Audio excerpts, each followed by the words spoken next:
是这样的，之前也讲过，因为这场其实主要的演讲是由我的同事Dr. Hannes，但是由于一些意外他的身体状况不好，所以机票也退了，临时飞不过来。但是他也真的是很用心然后录了一个大概40分钟的视频，把他的演讲内容都涵盖了。那么本来我是想在他演讲中进行翻译，但是我觉得他演讲非常连贯，非常顺，所以不如就是我们大家一起欣赏一下这个德国人讲英文的这个状态，那么把它听下来。那么我大概就是说以下他要讲的内容，大家做个简单的介绍。那么上午场其实一路来，包括虽然跟同事都讲过这个 testing pyramid。那么 testing pyramid 就在复材的测试里面，那么要很大量的工作在底层阶段，就是金字塔的底层。那 coupon testing 也就是这个basic 的 static testing。那么这一系列测试里有很多的标准，几百个标准，那么各种测试的方法和手段。那为什么呢？因为我们也讲过，因为复材是由纤维和机体组成的，那么纤维的走向影响了这个最后产品呈现出的特性。那么因为所以要做拉伸，要做弯曲，还要做剪切，所以各种测试它都要进行测试。那么有各种不同的标准。我这边准备了几个样品，大家可能有兴趣可以大致看一下。那么首先这是拉伸测试样品，过后他Dr. Hannes 都会详细介绍每一个方法，每一个测试的制据是什么样的，很详细，应该是比较如果没有做这个行业的，可能比较 dry， 比较干听着可能会太不兴趣。但是如果做这个行业的，他讲的是完全是最基本的东西，而是其实我个人觉得也是目前台湾这个企业界和各地做下来，真的是仔细考虑这件事情，说我们要做好基本的研究，将来你的纤维、你的基体才会出现能够跟国际水平相比较。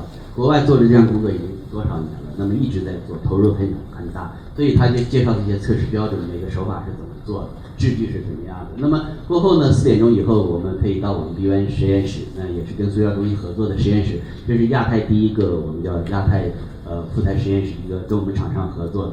你可以看到他介绍的全部的制据，包括样品的测试，然后我的同仁也会做样品测试给大家看，那么可以更加深入的了解说我们谈复材测试是什么情况。OK， 这个样品大家看到，这实际上也是台湾客户给我们的样品要做测试。那么这是拉伸测试，那这是一个复材，那么5毫米厚的。那么你看，可以是黄颜色的，实际上我们叫 TAP。做拉伸测试为什么要做 TAP 在复材？那如果你做塑胶可能不需要，因为如果没有这个 TAP， 你用夹具夹紧的时候，实际上你会把纤维夹断。那这时候你在拉伸测试的时候就体现不出完整的特性，所以往往大家要做一个 TAP。做 TAP 以后，你可以选用这是玻纤的这个材料做的 TAP， 就是这个夹片。那么你还可以选用铝合金的，也可以做夹片。中间呢，你像比如说我用的这个粘合剂是焊膏的，那这个粘合剂也非常重要，因为你的粘合剂质量不好，它也会滑脱，在拉伸的时候。这个样品拉出了一个断裂力非常大的，这直接拉纤维90度的，这是 unidirection 的样品，所以这个对于实验机的要求是相当高的，这是这样一个样品。制作这个样品的费用相当高了，所以复材的投资很大。每测一个样品，这个样品如果拉断以后失效了，准备的不好，比如说 TAP 做的不好，哇，你前期所有努力工作都浪费了，你还要贴银跟片。这个样品如果算下来可能几十欧元一个样品，40欧元。那么大家会看一下它拉断的状态是什么？拉断的状态，如果没做过复材实验，大家可能也看一下，它拉断以后，这是小型的这个样品，也有 TAP。拉断以后是这个样子，完全是爆开爆裂，可以看先崩出来，看到吗？那么这个时候我们拉伸拉断以后是成这个状态，过后大家下去看，我们会现场拉一个样品看，要注意一下安全。整个它先崩出来这个状态，那么我们讲过要测应变，测应变你要用延伸剂或者是应变片贴在上面，你可以想象你的应变片肯定是没有办法再使用了。延伸剂的话，如果用接触式的话，延伸臂实际上也会受到伤害。所以在地下你看到我们演示的是一个非接触的蓝光式的这个延伸剂，可以避免这个问题。而且我现在配的这个延伸剂在楼下上午这个邱总也介绍，我的用了3个 camera 在里面。为什么我用3个呢？在纵向的我用2个，因为大家如果搞摄影的，我也喜欢摄影，如果你买镜头的话，知道你选择的这个广角镜头 ，OK 可以16，广角很广，但是广角镜头缺点什么？你分辨率不够，你看到的视野很广。但实际上你细节你放大以后，你看的失去细节。那你也可能选择这个长焦镜头，长焦镜头你可以照得很远，很窄，那么细节很多，但是呢你的视野就很窄。所以说我们非接触延伸机也是这样。如果我只用一个 camera 的话，我只能看到一段的距离，要高精度的，分辨率高。所以呢，我用了2个 camera 重叠式，是全球最新的技术，2个 camera 重叠，然后用影像高级的影像处理技术来解决。第3个 camera 我是测量它的波松比，就是横向的影片。所以楼下那台大家看到蓝光的时候，我不会打开里面看，但是大家这里给大家说，我里面有3个全幅的 camera 在里面，所以可以测波松比和拉伸。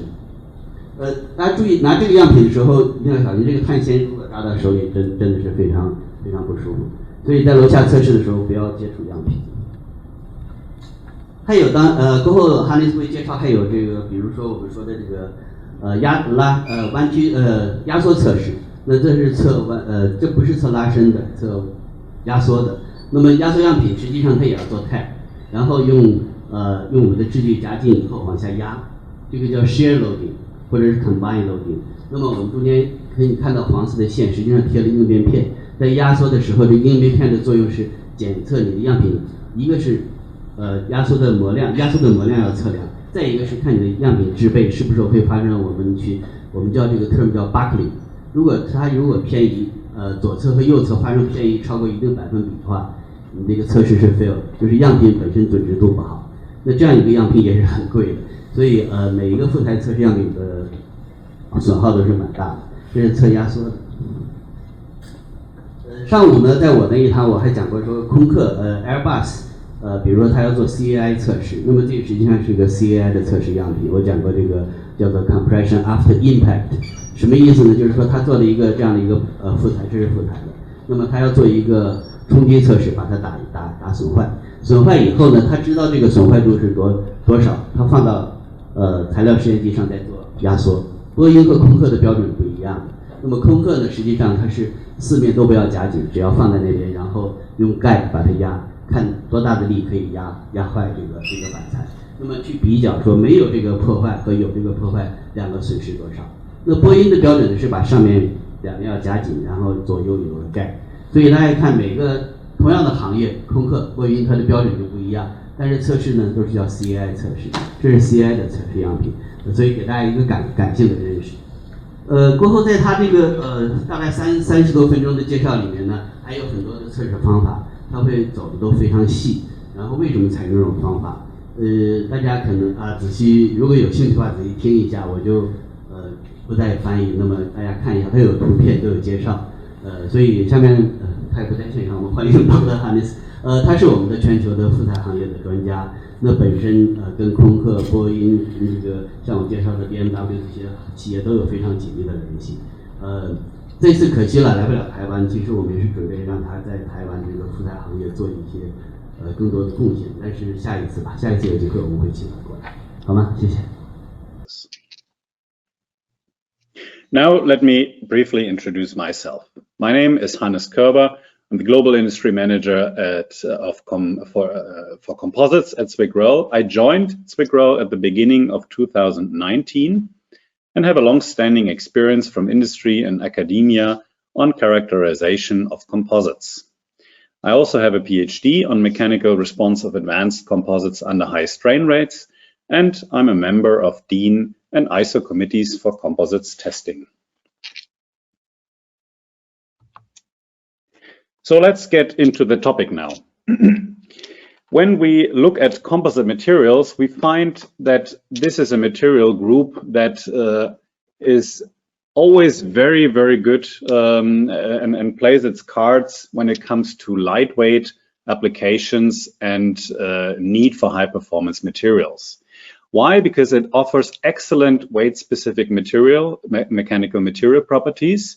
It has a very good fatigue response and offers a great design flexibility due to quite a variety of fibers, matrix systems, and fiber architectures that can be used and that are applicable. You see here a few typical examples. Of course, because of the excellent weight-specific material properties, it's a material that really has made its mark in aerospace applications. You find it to a great extent also in wind energy, in the rotor blades. You find it in automotive application, especially motorsports, but there are existing serial production in normal cars as well, cars and trucks.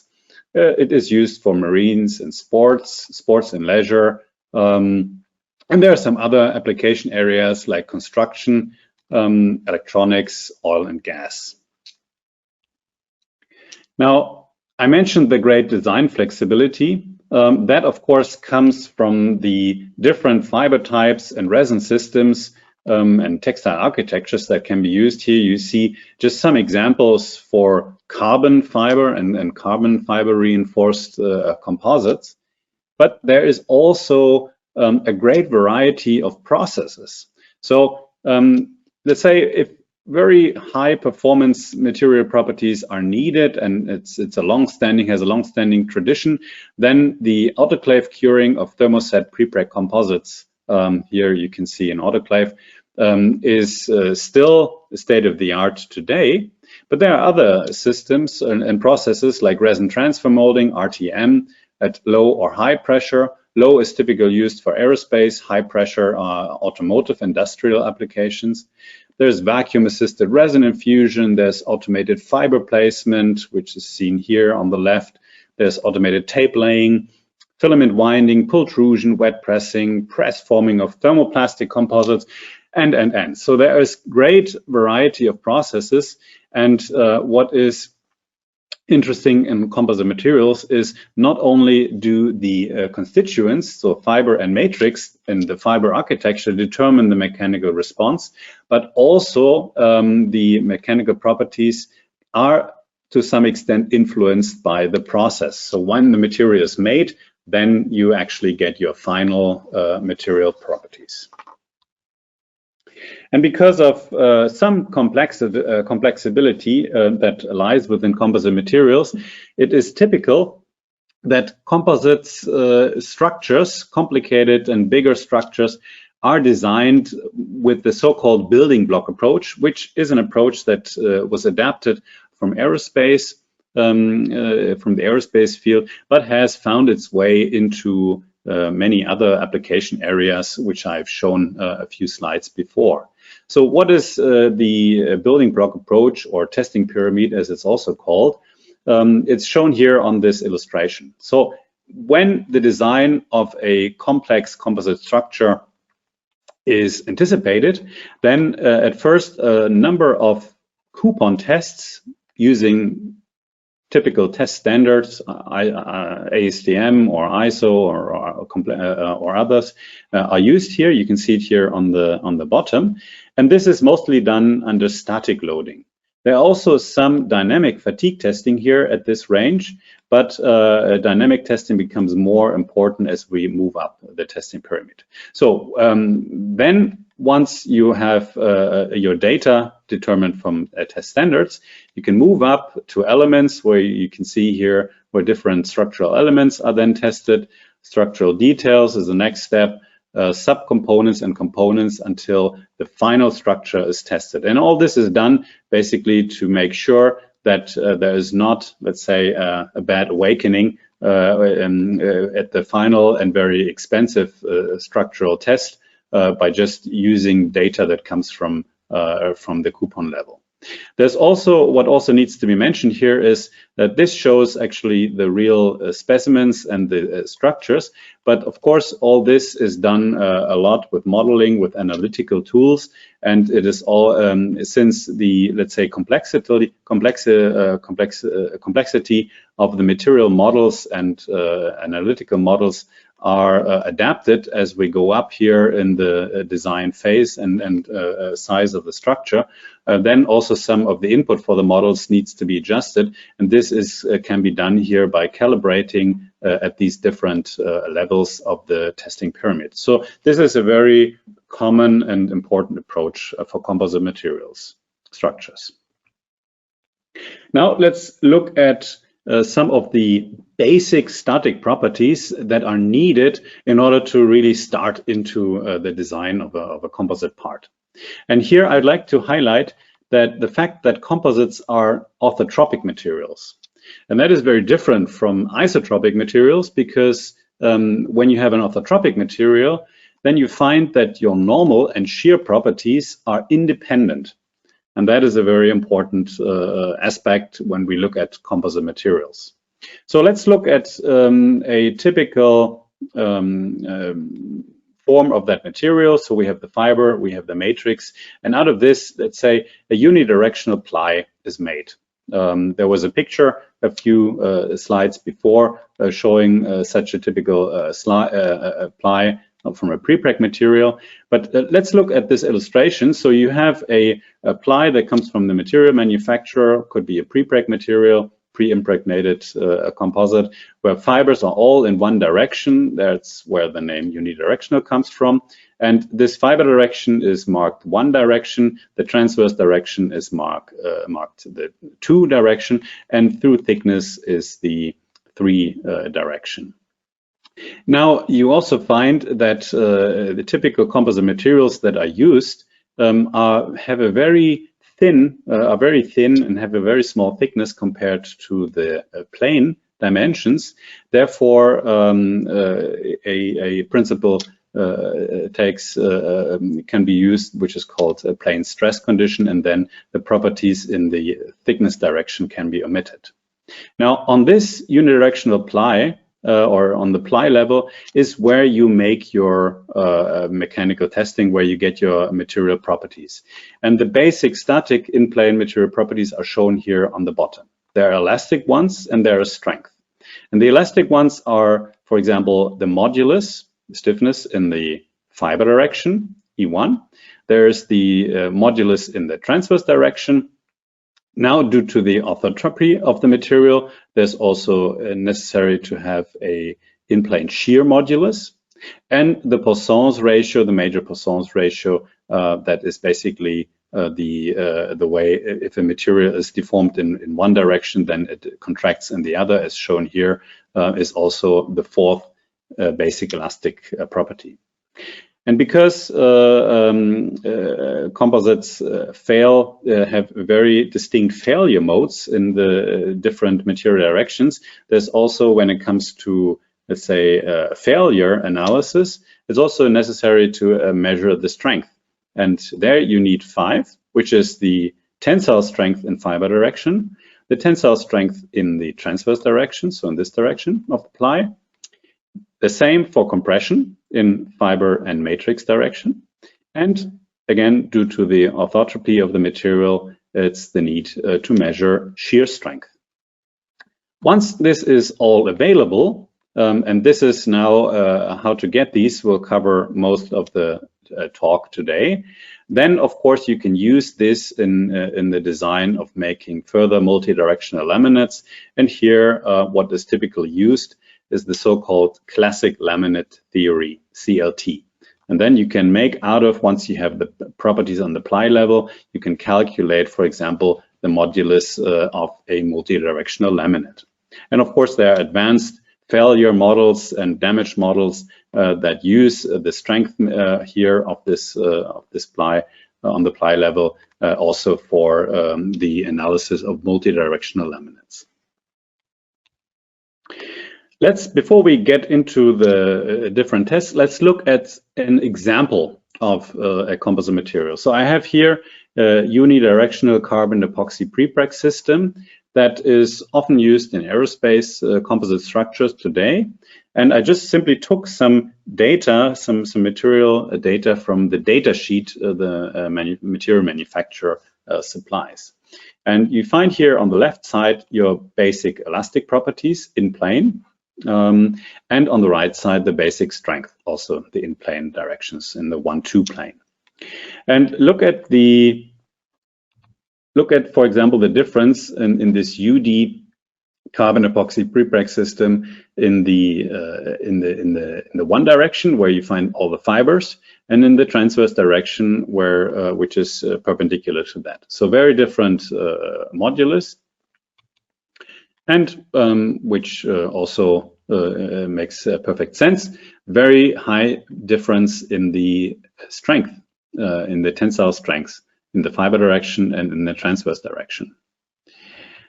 What's also very important to note is that often in composite materials, you find that the compression strength in fiber direction is only a percentage of the tensile strength. So when this ply is loaded in tensile direction, you have very great properties, but you only get to, let's say, 60, 70, 75% in the compression strength. And this is not because the test is done terribly wrong. This is simply because of the micromechanical damage evolution and propagation and how the damage develops under fiber compression loading. But I will not go into this today. So looking at this and having a look on the slide before, tells us what we actually need to start into composites design. And this is tension testing, this is compression testing, and this is in-plane shear testing. And with this, I would like to now continue to how these tests can be done and what the equipment is that is used for these mechanical testing. So here you see an overview of typical grips that are used for tensile testing of composites. And you see here the tensile specimen is in the grips. It's always a rectangular sample. It has probably, but not always necessary, some tabbing material here so that you don't damage the material when in the grips. And it can either be gripped with mechanical body over wedge grips, which is in a very economic solution. You can have wedge screw grips, which can also be offset. There's a version here that can offset the grips on the top and on the bottom. This is interesting if there's a lot of lap shear testing, single lap shear testing to be done. And there's also, let's say, the high performance way of gripping a tensile specimen using hydraulic body over wedge grips.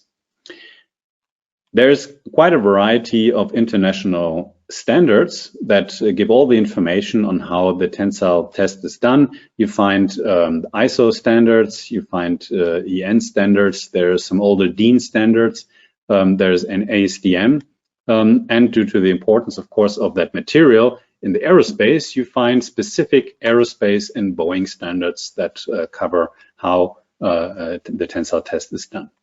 The difference between the 5274 and 5275 here on the ISO is that the 5 covers this UD, unidirectional laminates, and the number 4 covers woven and multi-directional laminates. While the ASTM basically covers everything. So here you find UD, woven, and multi-directional composite materials all in one. One thing that is also important to mention when it comes to tensile testing of composites is the topic of alignment. Now, when we test in fiber directions and also, let's say, a multi-directional laminate, if a multi-directional laminate is tested, then you have a certain percentage in fiber direction. You'll find that the stress-strain response of a composite is quite brittle. That means you have a very linear stress-strain response. And then there is sudden failure, catastrophic failure of the material. And if you have such brittle material, then it is important to pay attention to alignment in the load chain. And this is very important and also, in fact, a requirement for those that work in the aerospace environment and aerospace industry. Here you have the NatCap audit criteria 7122, which then uses the definitions in ASTM E1012. And this is basically how an audit where you need to show and demonstrate and prove that your testing machine is properly aligned. And if the need arises for this, then the equipment that is needed for this is shown here. So here you have a machine which actually has these hydraulic body over wedge grips. You have, in fact, a setup that uses hydraulic grips in the temperature chamber, while the hydraulic system here is outside of the chamber, so there's no hydraulics in the grips in the chamber. But here between the load cell and the hydraulic system, you see a mechanical unit which illustrated looks like this, which allows the operator to change the alignment in different ways. So you can either change the angle of the grips, or you can also change simply the offset of the grips to correct for such misalignment behavior in the load chain.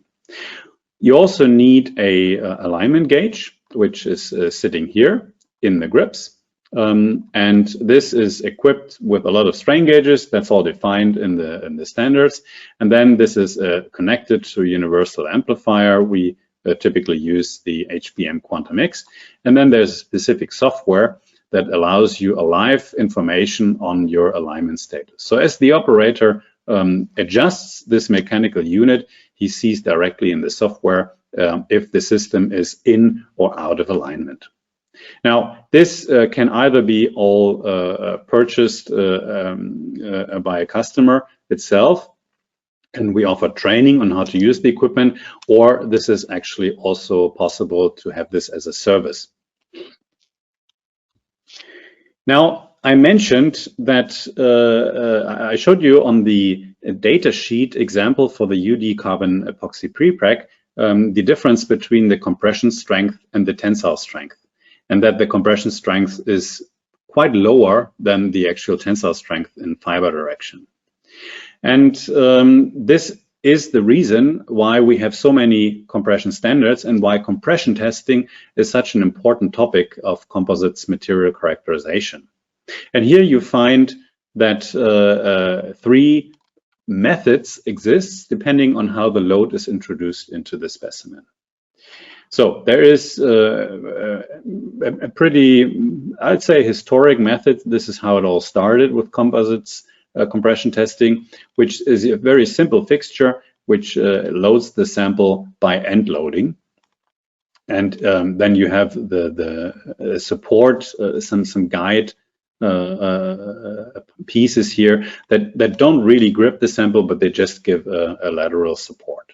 You find a number of standards that reference to this. The next evolution phase was shear loading, where you clamp the sample similar to a wedge grip under tensile loading, just that the wedges are oriented the other way around because of the compression load. And here you basically introduce the load to break the sample here via a shear force that transfers from the grip into the specimen gradually over the length of the grip, and then should fail the sample. And because there are composite materials with very high strength, compression strengths nowadays, it was necessary a number of years ago to come up with something else that allows breaking of samples with high compression strength, where in this setup you would get slippage of the sample. And this is the method of combined loading, where you actually combine the proper gripping and then the shear load introduction with a flush interaction of the specimen ends with your fixture. So this is really here no gap and very high tolerances on the end surfaces, and this gives you the extra load to actually break these high strength materials. And there are also some standards that specifically talk about this. Note that the ASTM has specific standards for each method, while some of the other standards differentiate the methods within the standard. I see here there's a question that we can get the slides and presentation afterwards via an email. Yes, this is possible. It can be downloaded from our website where you see all the program of our virtual testing forum. Now let me continue. I want to show you how we do what are our products for these compression testing methods. So the end loading compression tool, which is in fact all variants of the ASTM D695, that was initially developed for plastics testing, looks like this. So you have here this central piece which grips the sample here.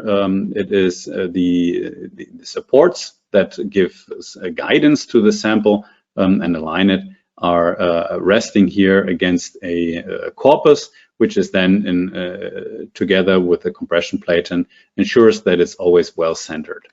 Now the let's say the fixture is very simple. The test also is quite simple, but the drawback is twofold. One is because the loading is all through the end surfaces. You always need to be very precise on preparing your end surfaces. The other one can be seen here in this picture. The method actually describes two different samples for modulus measurement, which is this, and for strength measurements, where you then attach tabs. In this case, there were some glass fiber reinforced plastic tabs to a carbon composite laminate. And this is simply to introduce or increase the end loading surface and then create a failure here in the sample. If you use such a sample for strength testing, you will observe something like this, where at the end, the specimen will always fail where you have the load introduction in a sort of brooming failure. And this will not only give you a bad stress strain curve towards the end, but also the strength that is measured with this kind of sample is not the real compression strength of material. So it will be lower. But apart from that, it is still used, this method, and it just needs to be careful preparation of the end loading surfaces of the sample. The other two methods, the shear loading and the combined loading standards, are done at ZwickRoell with our hydraulic composites compression fixture, HCCF, that's shown here on the right side. And this is uses, instead of a mechanical, a lot of screws on assembling a fixture, uses a hydraulic system as seen here. And the fixture, you place it in the machine and you don't take it out with every test. Then it basically is similar to a tensile test. You just open the grips and you put your compression sample in, and this greatly increases the specimen throughput and testing. There are some other features here listed. So I already mentioned the hydraulic clamping system principle. Shear loading with this fixture goes up to loads of 40 kilonewton, combined loading up to 200 kilonewton. You can use specimens up to 35 millimeter in width.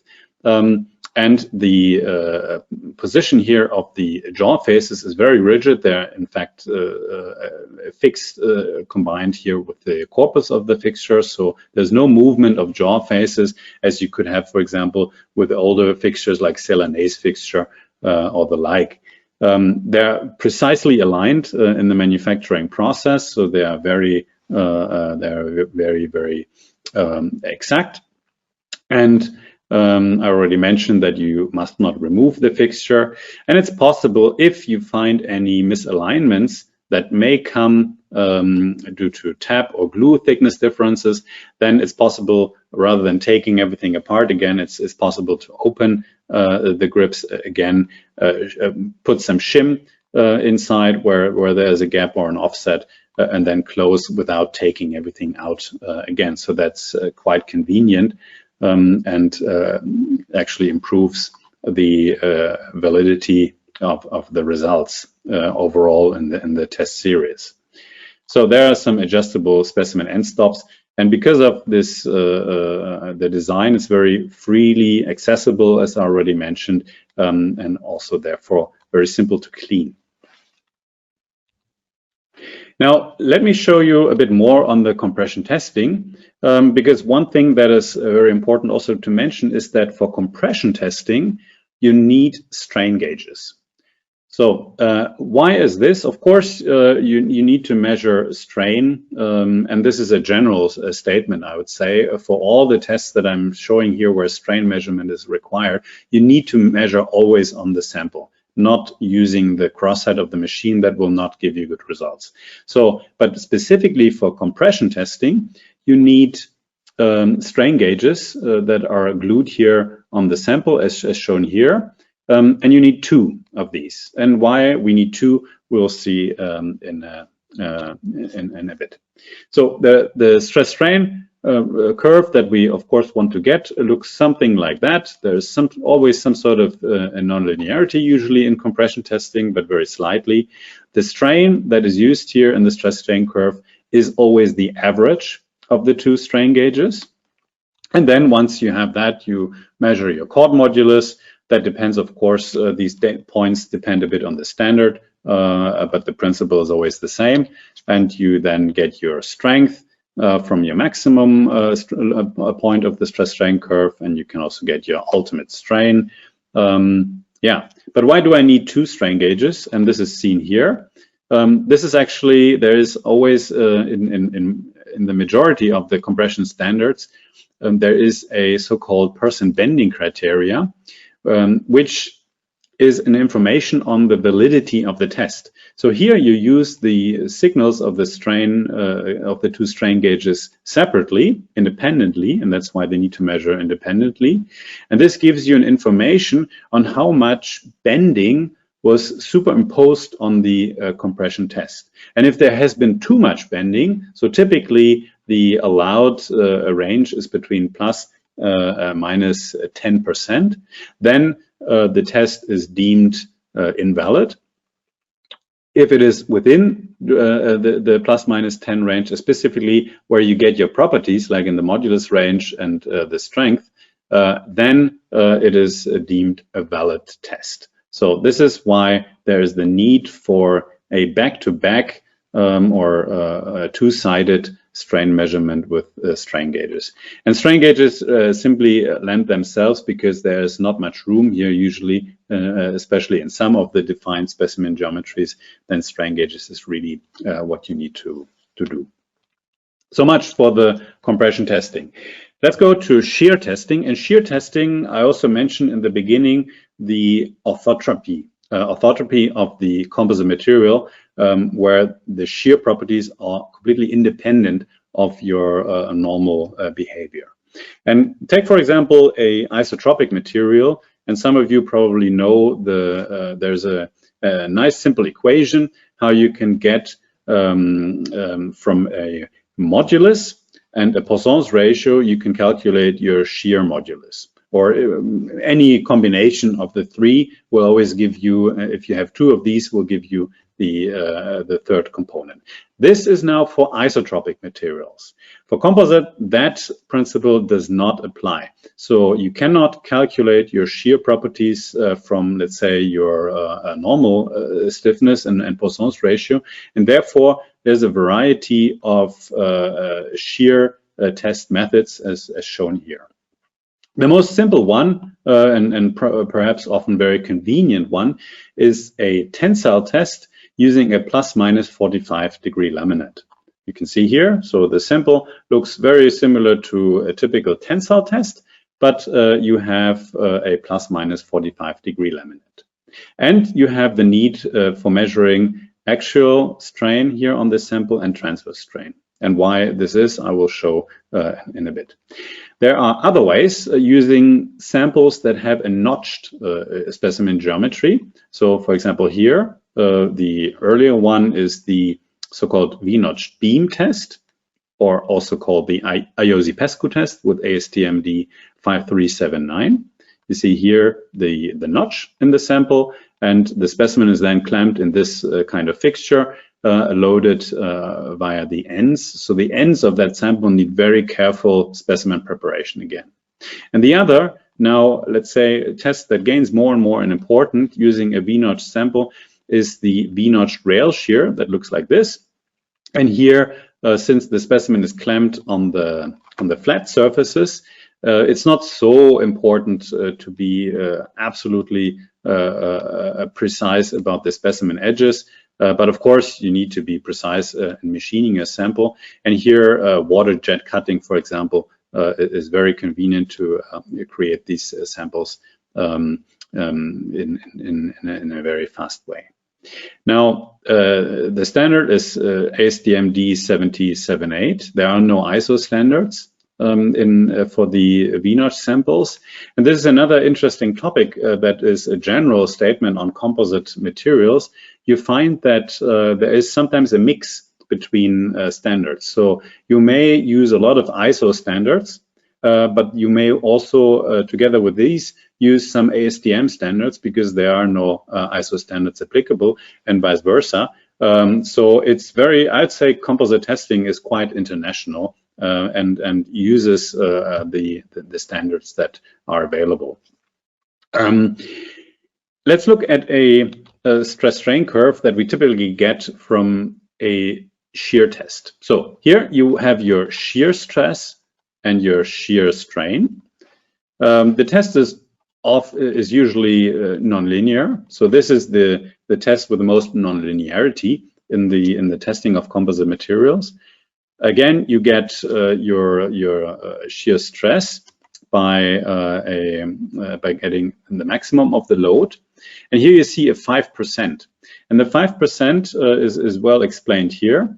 All the equations that are used, and the equations are quite similar throughout the test. There are minor differences, but the principle is the same, where you basically do a coordinate transformation from your loading system into your material system.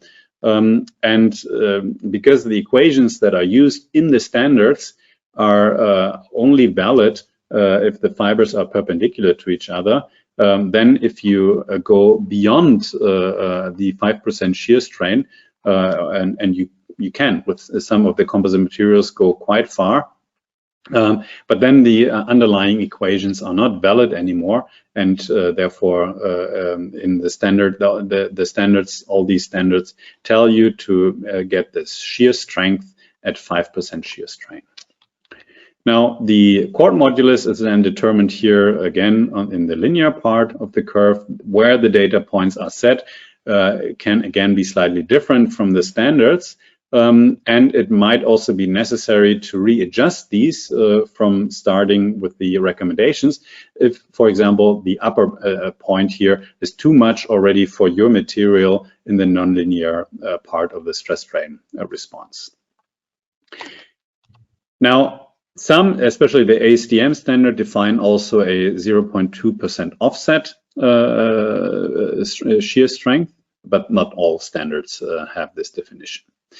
The shear strain strength is, in this case, this is actually using the definition from the ASTM 77.8, is simply the load divided by the cross section here, whereas the shear strain, and this applies to every method, is a combination of two strain gauges or two strain measurements. So either here in this test is the actual and the transverse strain, or here you can actually, you can't really see it, but these are biaxial strain gauges that were bonded here to the strain gauge. So also give you a plus minus 45-degree strain reading.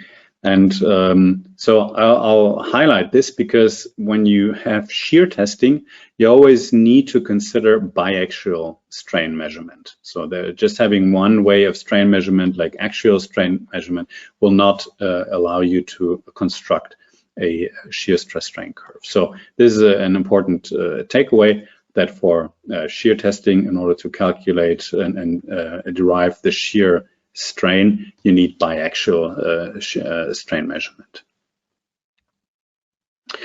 So we had now tension, compression, and shear, and with this you can do quite a lot already. You have your principal, you have your basic static material properties. Now there's also, together with this, often the need to do flexural testing. It's a simple test.